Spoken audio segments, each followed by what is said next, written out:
প্রিয় দর্শক, আসসালামু আলাইকুম। আমি আজকে আপনাদেরকে মিষ্টি কুমড়া ভাজি করে দেখাবো। এটা একটা সহজ রেসিপি, আশা করি আপনারা সবাই এটা করতে পারেন। আমি আজকে কিছু টিপস সহ আপনাদের সাথে শেয়ার করব, যেন এর টেস্টটা আরও বহুগুণে বেড়ে যায়। একটা প্যানে দিয়ে দিচ্ছি 2 টেবিল চামচ সয়াবিন তেল, দিচ্ছি 2 টেবিল চামচ পেঁয়াজ কুচি। এখন পেঁয়াজ কুচিটাকে একটু নেড়েচেড়ে নরম করে নিব। এখন এখানে দিচ্ছি 2টা সবুজ কাঁচামরিচ আর 2টা লাল কাঁচামরিচ।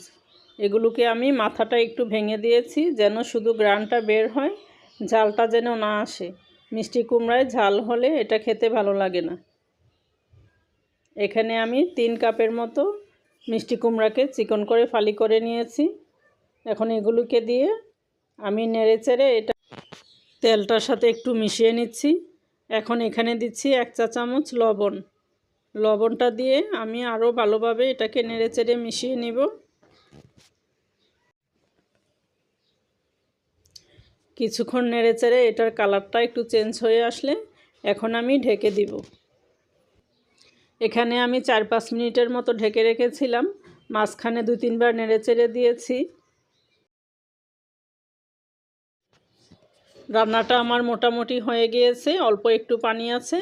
এটাকে আমি একটু নেড়েচেড়ে পানিটা শুকিয়ে নিব। সব মিষ্টি কুমড়া একরকম হয় না, কিছু মিষ্টি কুমড়া আছে যে দেখা যায় বেশি পানি ছাড়ে। ওই অবস্থায় আপনারা পানিটাকে একটু চুলাটা হাই হিটে করে নেড়েচেড়ে শুকিয়ে নেবেন। এখানে আপনারা চাইলে ফোড়নে কিছু কালো জিরা দিতে পারেন। এখানে রান্নাটা আমার হয়ে গিয়েছে, দেখুন এর কালারটা খুব চমৎকার এসেছে। আশা করি রেসিপিটি আপনাদের ভালো লেগেছে। সবাই ভালো থাকবেন।